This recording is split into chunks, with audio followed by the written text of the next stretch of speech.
सूरदास छवि कह लग वर्णु, तो उनको सब दिखाई देता है कि अब कृष्ण ने मिट्टी खाई है, अब माता उसका मुंह खुलवा रही हैं, अब डंडे से उनको धमका रही हैं, तो उसको वैसे तो दिखता नहीं है, तो उसको ये सब कैसे दिखा?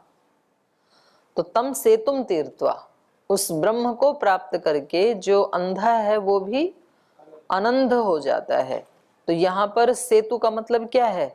परमात्मा, ये बताना चाह रहे हैं। तो सेतु है तो उसके पार भी कुछ होना चाहिए, ये अपने मतलब की बात है, बस इतना मैं उसमें पढ़वाना चाह रही थी। यदि ही ब्रह्म सेतु अस्ति, पूर्व पक्षी कह रहा है कि यदि ये ब्रह्म ही सेतु है, तर्हि सेतोः परम स्थान क्षेत्र उद्यान आदिवत अन्येन केनचित ब्रह्मणो भिन्नेन भवितव्यम। यदि इन सारे प्रसंगों में ये जो ऊपर 3 प्रमाण दिए, 2 छांदोग्योपनिषद के और एक कठोपनिषद का, तो कह रहे हैं यदि ही ब्रह्म सेतु अस्ति, इन सब में ब्रह्म ही एक सेतु है, ब्रह्म को सेतु के रूप में कहा है। तो कह रहे हैं यदि ब्रह्म सेतु अस्ति तर्हि सेतोः परम स्थान क्षेत्रादि अन्नादिवत, तो सेतु के उस पार कुछ स्थान होते हैं, कुछ खेत खलियान होते हैं जिनमें अन्न आदि होता है, तो तभी तो सेतु पार करके वहां जाते हैं। तो कह रहे ऐसे ही इस ब्रह्म से भी परे कुछ तो कुछ केनचित ब्रह्मणो भिन्नेन भवितव्यम, कुछ उस ब्रह्म से भिन्न भी होना चाहिए, ये इनका आशंका है पूर्व पक्षी की, कि भाई जिस ब्रह्म को मोक्ष में प्राप्त करने की आप बात कह रहे हो ना, तो ये अपने आप में अंतिम चीज नहीं है, उससे भी परे कुछ होना चाहिए, हमें ऐसे लगता है। क्योंकि ब्रह्म को तो सेतु कहा है, और सेतु तो तरने के लिए होता है, कहीं दूसरे और आगे जाने के लिए होता है, तो ऐसा इनका है। दूसरा इन्होंने क्या कहा था? उन्मान से, उन्मान के बारे में प्रमाण मिलता है, तो इससे भी पता लगता है कुछ उस ब्रह्म से और है, अतिरिक्त है। कैसे?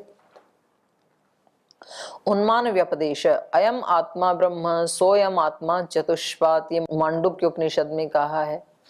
अयम आत्मा ब्रह्म, ये आत्मा क्या है? ब्रह्म है। और सोयम आत्मा, तो ये जो परमात्मा है, ब्रह्म जो है, ये चतुष्पाद, 4 पाद वाला है। तो उन्मान हो गया ना, कितना है वो? पादो अस्य विश्वभूतानि त्रिपादस्य अमृतम दिवी, वेद कह रहा है कि ये सारे संपूर्ण विश्वानि भूतानि अस्य पादः, ये सारे जितने भी लोक लोकांतर हैं, प्राणी हैं, भूत हैं, ये सब तो इसका एक पाद है। तो एक पाद तो चलो हमें दिख रहा है, फिर बाकी 3 पाद तो उससे परे होने चाहिए, तो इससे भी पता लग रहा है। और आगे दूसरा प्रमाण दे रहे हैं, ब्रह्मणस्ते पादम ब्रवाणी, मैं ये जो ब्रह्म है उसके पादम ब्रह्माणी, एक पाद के बारे में अब बताता हूं कि उसके एक पाद क्या है, उसका दूसरा पाद क्या है, तीसरा, चौथा, ऐसे। तो ये भी छांदोग्य उपनिषद में वर्णन है। तदित्थम उन्मान प्रदर्शनेन यो हि खलु उन्मानवान यद्वा उन्मानेन लक्षितः, तो कह रहे हैं ये तो उन्मान बताया, उस ब्रह्म को उन्मान बता दिया ना, तो फिर उन्मानवान भी तो कोई होना चाहिए, यदि ब्रह्म उन्मान है तो।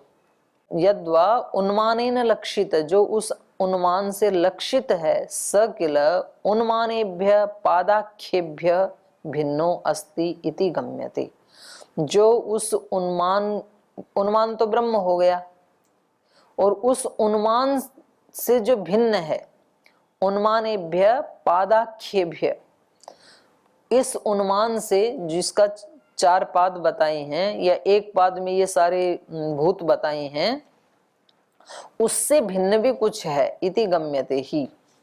तत्र शिवम अद्वैतम चतुर्थम मन्यन्ते, मांडुक्य उपनिषद में ही आया कि वो जो चौथा उनका पाद है, वो ब्रह्म का कौन सा रूप है? शिव रूप है। शिवम अद्वैतम, अद्वैत रूप है वो उसका, वहां द्वैत नहीं है।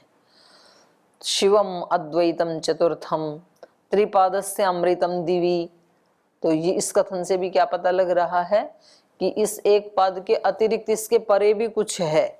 अभी तो हमने ये माना है कि ये जो दिखाई दे रहा है लोक लोकांतर, ये ही परमात्मा का मूर्त रूप भी है और अमूर्त रूप भी है। बोले नहीं, इतना ही नहीं है, इससे परे भी कुछ तो है, क्योंकि वेद कह रहा है त्रिपादस्या अमृतम दिवी अत्र उभयत्र अपि उन्मान प्रदर्शनेन शिवाद अद्वैतात् परम तथा अमृतात् परम किंचित भवेत इति सूच्यते। तो यहाँ दोनों जगह उन्मान का जो प्रदर्शन किया है, इससे पता लग रहा है शिवात परम, शिवात परम मतलब अद्वैतात परम, इस अद्वैत से भी परे, तथा अमृतात परम, इस अमृत से भी परे किंचित भवेत, कुछ होना चाहिए, ऐसे लग रहा है। तो अब इसका ये पढ़ लो एक बार उन्मान वाला, छांदोग्य उपनिषद का ब्रह्मणस्ते पादम ब्रवाणी, इसको पढ़ लो। ब्रह्मणश्च ते पादं ब्रवाणीति ब्रवीतु मे भगवानिति तस्मै होवाच प्राची दिक्कला प्रतीची दिक्कला दक्षिणा दिक्कलोदीची दिक्कलैष वै सौम्य चतुष्कलः कौन से पृष्ठ पे पढ़ रहे हो? प्रकाशवान नाम 450। 450 निकालो। 450 आप लोगों के पीछे वालों की कहाँ है उपनिषद?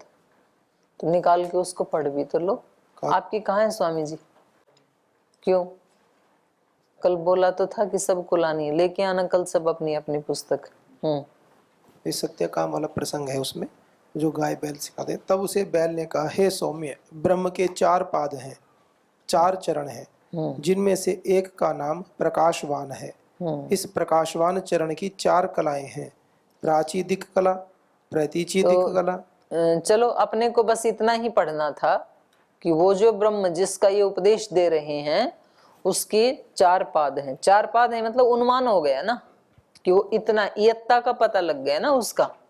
तो इयत्ता का पता लग गया तो इसका मतलब जो ये उन्मान है, तो उन्मान वाला जिसका ये उन्मान है, तो वो भी कोई और होना चाहिए। तो इससे पता लग रहा है कि इससे परे भी कुछ है। बाकी तो फिर एक और है, ये नहीं हो गया, ये तो उसका है। हाँ ये पढ़ सकते हैं मांडुक्य वाला, शिवम अद्वैतम चतुर्थम पादम, 201 पृष्ठ पे मांडुक्य 7। नान्तः प्रज्ञम न बहि प्रज्ञम नो भयतः प्रज्ञम न प्रज्ञान घनम न प्रज्ञम न प्रज्ञम अदृश्यम अव्यवहार्यम अग्राह्यम अलक्षणम अचिन्त्यम अव्यपदेश्यम एकात्म प्रत्यय सारम प्रपंचोपशमम शांतम शिवम अद्वैतम चतुर्थम मन्यन्ते स आत्मा स विज्ञेयः। तो उसको जानना चाहिए जो शिव है, अद्वैत है, और जो चतुर्थम पादम, एक पाद तो ये भूत है ना, और 3 पाद उसमें है, दिव्य में है, और उन 3 में भी जो उसका चौथा पाद है जिसको बोलते हैं ना तुरीय, तो तुरीय भी तो चतुर शब्द से ही बनता है ना, चतुरश्छस् प्रत्यय वार्तिक है, चतुर शब्द से छस प्रत्यय होकर के चकार का लोप हो जाता है और ईय होकर के तुरीय बन जाता है। तो वो जो चौथा रूप है, जो शिव है, अद्वैत है, उसको जानो, ऐसे वहां पर कहा है। तो इससे पता लग रहा है कि इस ब्रह्म को जो हमने प्राप्त किया, जो एक पाद वाला ब्रह्म है, लोक लोकांतरों वाला, तो इससे भी आगे कुछ तो है, ऐसे पता लग रहा है। अत्र उभयत्र अपि उन्मान प्रदर्शनेन शिवात् अद्वैतात् परम, उस शिव से परे, अद्वैत से परे, तथा अमृतात् परम, उस अमृत से भी परे, किंचित भवेत इति सूच्यते, कुछ तो होना चाहिए, ऐसा पता लग रहा है। तो 2 हो गया। संबंध के व्यपदेश से पता लग रहा है, संबंध मतलब संयोग इति तावत, संयोग इति यावत तस्य व्यपदेश। बोले संयोग का भी व्यपदेश कथन मिलता है, कैसे? परम ज्योति उपसंपद्य स्वेन रूपेण निष्पद्यते। तो यहाँ पर 2 का संयोग हो रहा है ना उस परम ज्योति का, तो कह रहे हैं कि यहाँ पर एक परम ज्योति का संयोग हुआ, तो इससे पता लग रहा है कि और भी आगे होना चाहिए। एक ज्योति आत्मा था, फिर एक ज्योति परम ज्योति परमात्मा, तो उससे आगे भी तो होना चाहिए संयोग, क्योंकि संयोग जो हैं वो ये बताते हैं कि कुछ उनके अतिरिक्त कुछ और भी है, माने किसी चीज का मानो किसी चीज के साथ संयोग हुआ है, तो इसका मतलब इस संयोग से पहले वो किसी दूसरी जगह था, तो वियोग भी साथ जुड़ा हुआ है ना। वहां से वियोग होकर के तब यहाँ संयोग हुआ है, और यहाँ यदि संयोग हुआ है तो आगे भी संयोग हो सकता है। जब वहां से वियोग होके यहाँ संयोग हुआ है, तो यहाँ से संयोग होके भी तो आगे कुछ किसी के साथ संयोग हो सकता है ना। जैसे हम आत्माओं का इस शरीर के साथ संयोग हुआ है, तो इसका क्या मतलब है कि कहीं से वियोग भी हुआ, कहीं तो छोड़ के आए हैं, और यदि कहीं से छोड़ के आए हैं तो फिर इसके बाद भी कहीं संयोग हो सकता है। यात्रा जब वहां से यहाँ आ गई तो आगे भी तो होनी ही चाहिए ना, तो कोई हेतु तो है नहीं कि आगे नहीं होगी। तो इसका मतलब जहां आज संयोग है, इससे अतिरिक्त भी कुछ है संसार में, पीछे वाला भी है इससे अतिरिक्त और आगे वाला भी है। तो ये कहना चाह रहे हैं ये संबंध के बारे में। तो यहाँ कहा संबंध व्यपदेश संयोग इति यावत् तस्य व्यपदेश, संबंध का भी कथन किया है। परम ज्योति उपसंपद्य स्वेन रूपेण निष्पद्यते प्राज्ञेन आत्मना संपरिष्वक्त, ये बृहदारण्यक में कहा। प्राज्ञेन आत्मना, उस प्राज्ञ आत्मा के साथ संपरिष्वक्त, तो यहाँ भी वो जुड़ जाता है।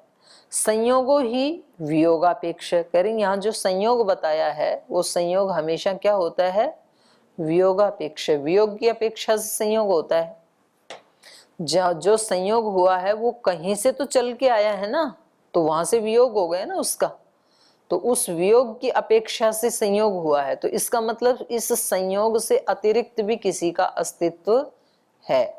तो जब जीवात्मा का परमात्मा से संयोग हुआ है या परमात्मा का जीवात्मा से संयोग हुआ है, तो कहीं से तो वियोग भी हुआ ही होगा, तो उससे अतिरिक्त कुछ तो है, ये कहना चाह रहे हैं।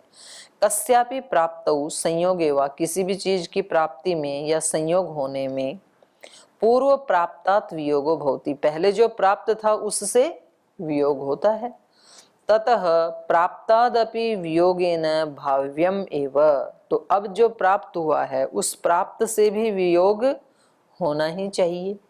एवं उत्तरोत्तर प्राप्तौ, तो इस प्रकार से उत्तरोत्तर प्राप्ति में क्या पता लग रहा है कि इस ब्रह्म से भी परे कुछ तो है। जैसे ये एक उदाहरण दे रहे हैं, लौकिक उदाहरण दे रहे हैं। यात्रायाम यद एकम नगरम प्राप्तम नगरांतरम न प्राप्तव्यम इति न वक्तुम शक्यते। जैसे यात्रा आप कर रहे हैं, अभी जा रहे हैं, तो पहले हरिद्वार का परित्याग करके दिल्ली नगर को प्राप्त करेंगे। तो दिल्ली को प्राप्त करके ये नहीं है कि दिल्ली अंतिम है, जब हरिद्वार छोड़ के दिल्ली को प्राप्त कर सकते हैं, तो दिल्ली के अतिरिक्त भी कोई होगा स्थान जो दिल्ली को छोड़ के उसको प्राप्त किया जा सकता है। ये नहीं कह सकते हैं कि बस आगे और किसी नगर को प्राप्त नहीं करेंगे, ऐसा नहीं कह सकते हैं।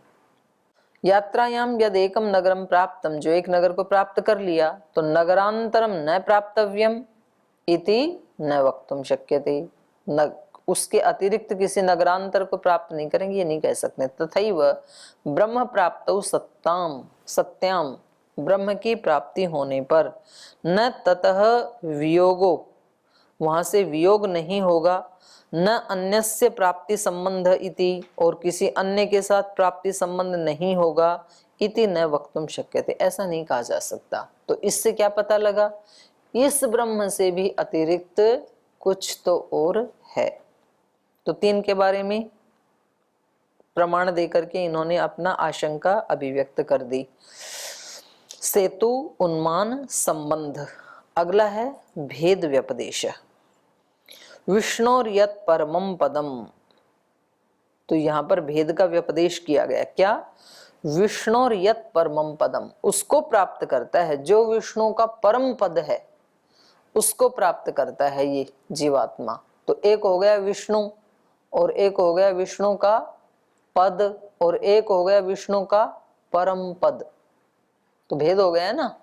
विष्णु को प्राप्त करके ऐसे नहीं कहा, तो विष्णु तो मतलब ब्रह्म हो गया, और विष्णु का परम पद वो उस ब्रह्म से कुछ अतिरिक्त हो गया।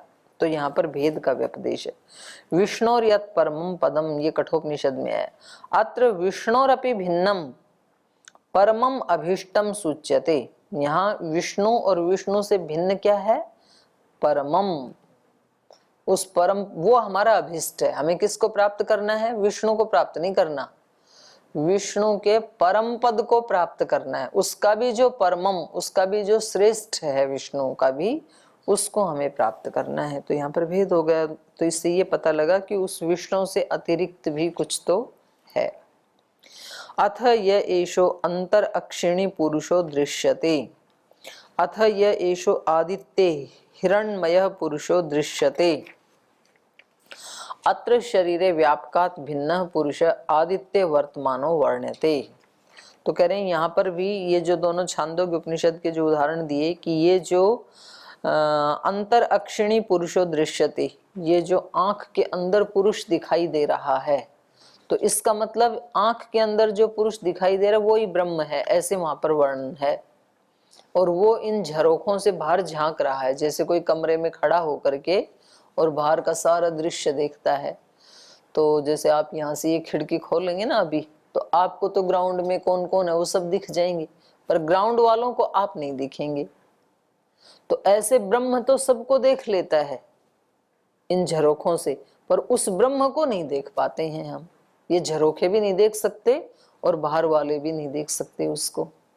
तो ऐसा वो ब्रह्म है। तो उसके लिए यहाँ पर कहा है अथ ये एषो अंतर अक्षिणी पुरुष। आंख के भी अंदर जो पुरुष, आंख नहीं देखती है, आंख तो उसका एक झरोखा बन गया, एक मीडिया बन गया, बल्कि वो पुरुष ही झांक रहा है। पुरुष का मतलब है वहां पर परम पुरुष ब्रह्म। तो आंखों से, तो इसलिए बोलते हैं ना भाई, यदि आपने सच, आप सत्य के ऊपर अड़िग हैं, यदि आपने झूठ नहीं बोला है तो मेरी आंखों में आंख डाल करके देखो। तो बोलते हैं कि जब किसी ने अगर असत्य बोला है ना, तो वो व्यक्ति आंख नहीं मिला सकता है, क्योंकि आंख के अंदर वो ब्रह्म झांक रहा है और ब्रह्म तो सब कुछ जानता ही है। तो वो व्यक्ति फिर आंखें नहीं मिला सकता है। तो थोड़ी देर में उसकी आंखें जो है ना वो इधर उधर देखने लगे, इसका मतलब उसने सत्य नहीं बोला। और यदि तो वो सच्चा है तो आंख से आंख मिला करके बिल्कुल बोल देगा वो कि हाँ ये ऐसा ही है ये, तो आप कहीं भी कहलवा लो जी मेरे से, तो फिर वो डरेगा नहीं। तो कहा विष्णोर यत् परमं पदम अत्र विष्णोरपि भिन्नम परमम अभीष्टम सूच्यते, अथ य एषो अंतर अक्षिणी पुरुषो दृश्यते, अथ य एषो अंतर आदित्य, और ये जो आदित्य में हिरण्मय पुरुषः दृश्यते। तो इन दोनों को पढ़ लो एक बार,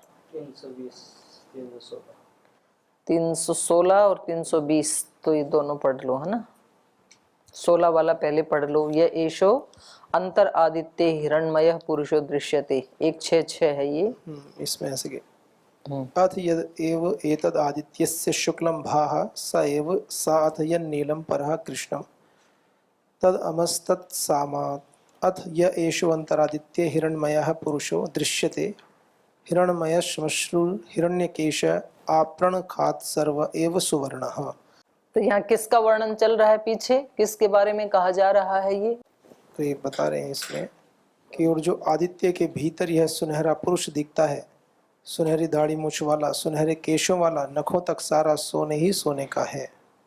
ये हिरण्मय पुरुष की बात कर रहे हैं। नहीं, इससे पीछे किसका वर्णन चल रहा है? उद्गीत का वर्णन, उद्गीत का चल रहा है ना, ब्रह्म का वर्णन चल रहा है। ऋक् तथा साम की एकता दर्शाते हुए ब्रह्मांड तथा पिंड में उद्गीत। तो ये ब्रह्मांड की बात चल रही है ना, ब्रह्म की ही बात चल रही है। तो यहाँ भी बोलो। अत यह एषो अंतरिक्षिणी पुरुषो दृश्यते सई वर्तसाम तदुक्थम तद यजुस्तद ब्रह्म तस्य तस्य तदेव रूपम यदमुष्य रूपम यावमुष्य गेष्णौ तौ गेष्णौ यन्नाम तन्नाम। हिंदी में पढ़ दो। और जो आंख के भीतर पुरुष दिखता है वही ऋक है, वही साम है, वही उक्त है, वही यजु है, वही ब्रह्म है। उसका वही ब्रह्म कह दिया ना उसको जी। उसका वही हिरण्मय रूप है जो आदित्यस्थ पुरुष का है। आंख में दिख रहे पुरुष की महिमा का भी वही ऋक और साम गान करते हैं जो आदित्यस्थ पुरुष की महिमा का गान करते हैं। आँख में दिख रहे पुरुष का नाम भी आदित्य में दिख रहे पुरुष के नाम की तरह उत नाम ही है।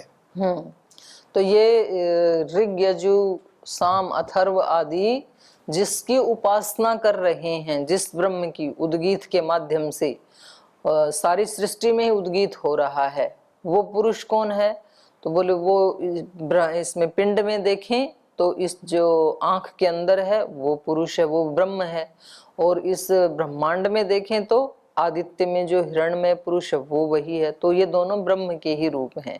तो उसकी ये सारी सृष्टि उपासना कर रही है उद्गीत के माध्यम से। जैसे वेद में उद्गीत के माध्यम से ब्रह्म की उपासना की जाती है, ऐसे ही ये सारी सृष्टि उद्गीत का गान कर रही। तो ऐसे वहां पर बताया। तो ये भिन्न हो गया ना उससे। फिर एक तो आंख में ब्रह्म है और एक तो फिर आदित्य में ब्रह्म है। तो जब ये पिंड से वहां पर चला गया तो उसके भी परे होना चाहिए ना कुछ, आदित्य ब्रह्म के परे भी। तो इन सारे वर्णनों से, इन सारे प्रमाणों से ये पता लगता है कि ऊपर जो प्रकृत ब्रह्म था 30 नंबर सूत्र तक, उस ब्रह्म से भी आगे कुछ तो है, ऐसा प्रतीत होता है। ये पूर्व पक्षी का कहना था। अत्र शरीर व्यापकात भिन्न पुरुष आदित्य वर्तमानो वर्ण्यते, माने शरीर में व्यापक जो पुरुष है आंख में, उससे भिन्न ये आदित्य में वर्तमान जो पुरुष है इसका वर्णन किया है। क्रमशः उत्तरयति तत्र प्रथमम सेतु व्यपदेश विषयी। तो अब एक एक को लेकर के उत्तर देंगे इसका। तो कहा सेतु की बात जो आप कह रहे थे कि सेतु का उपदेश है, तो कह रहे हैं सामान्यात्तु। बोले वो तो सामान्य रूप से कहा है, क्योंकि दृष्टांत और दार्ष्टान्त बिल्कुल एक जैसे थोड़े ही होते हैं। जैसे यहाँ लोक में जो सेतु है वो तैरने का मतलब उस पार जाने का साधन बनता है, ऐसे ही इस संसार से, भवसागर से पार कराने के लिए परमात्मा सहायक बनता है, सेतु का काम करता है। माने केवल हम अपने बलबूते पे इस भवसागर को नहीं तर सकते हैं, तो इस रूप में उसको सेतु कहा है। तो बिल्कुल इस सेतु के जैसे थोड़े ही है वो, क्योंकि व्यक्ति की अपनी जो इंद्रियों की सामर्थ्य है, मन बुद्धि की सामर्थ्य है, केवल मात्र उतने से उसको पाया नहीं जा सकता। इस भवसागर को, इस अज्ञान अंधकार को पार किया नहीं जा सकता, ये कथन है वहां पर सेतु कहने का। तो ये सामान्य कथन है ना। तो वो साधन भी है और साध्य भी वही है। ऐसा नहीं है कि वो साधन बन गया तो अब साध्य कोई और होना चाहिए। यश्च सेतु व्यपदेश प्रदर्शित स खलु सामान्य धर्माद उक्तः। तो वहां पर जो सेतु कहा है कठोपनिषद में, वो सामान्य धर्म को लेकर कहा है। विधारकत्वम ही सेतु हो, सेतु धारण करने वाला भी तो होता है ना, दोनों किनारों को धारण करता है वो। विधारकत्वम ही सेतु, क्योंकि वो इस लोक और उस लोक दोनों लोकों को धारण करता है परमात्मा, इसलिए उसको क्या कहा? सेतु। सामान्य धर्म तत्र अभीष्टः न तु काष्ठ मृदादिमयत्वम अपि तत्र कल्पित। माने जो ये सेतु बनता है लकड़ी मिट्टी आदि से, ऐसे ही वो परमात्मा भी होगा, ऐसी कल्पना नहीं करनी चाहिए। सेतु ही स्रोतसाम विधारकः। सेतु क्या होता है? जो दो स्रोत हैं, अर्थात ये किनारा और वो किनारा, उन दोनों को धारण करने वाला होता है। तो कह रहे हैं ऐसे ही ब्रह्मा अपि जगत मर्यादानाम लोकानाम च विधारकः। तो ऐसे ही परमात्मा भी जो है जगत जगत की मर्यादा और सब लोक लोकांतरों का विधारक है। वेद मंत्र में आया ना, यो अंतरिक्षे रजसो विमानः। अंतरिक्ष में रहता हुआ जो विशेष मान से युक्त कर रहा है इन लोक लोकांतरों को, तो इन सब को जो धारण कर रहा है, नहीं तो गिर जाएंगे इधर उधर, एक दूसरे से टकरा जाएं। तो उस रूप में परमात्मा क्या है? सेतु। जैसे सेतु दोनों किनारों को धारण करता है, टूटने से बचाता है, ऐसे ही परमात्मा इन सब लोक लोकांतरों को धारण कर रहा है।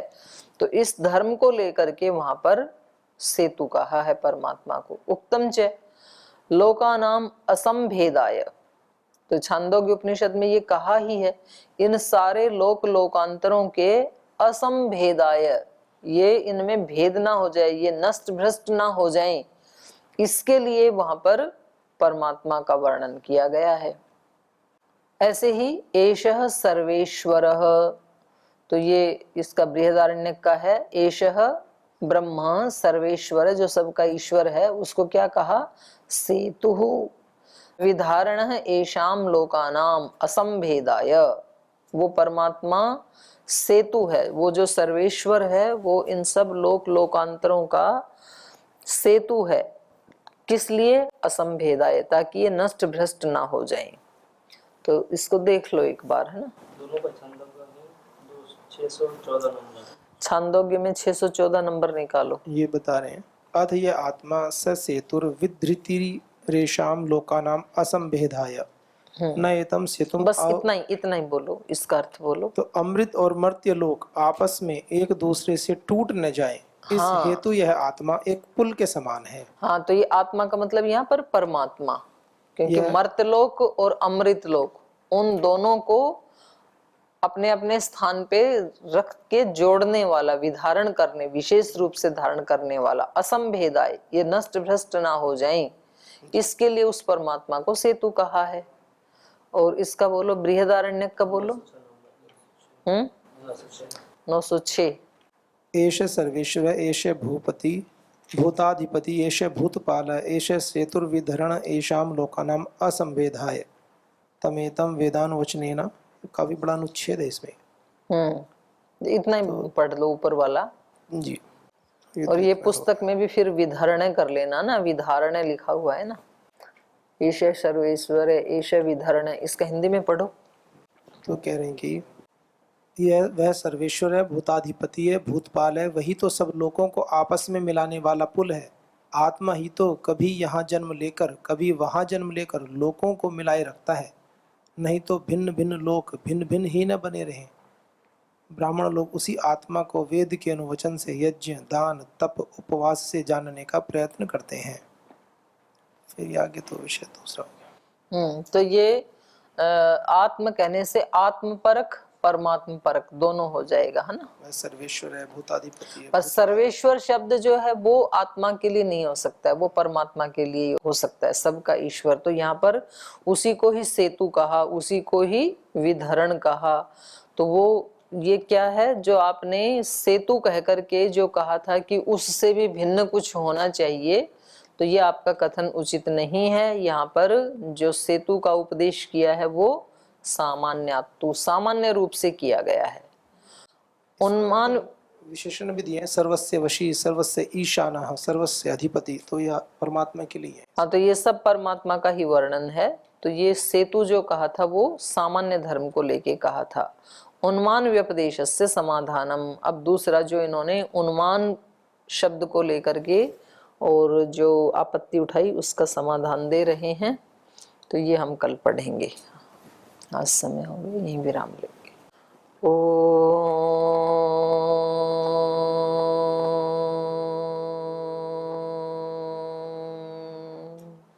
शांति शांति शांति। श्री गुरुभ्यो नमः।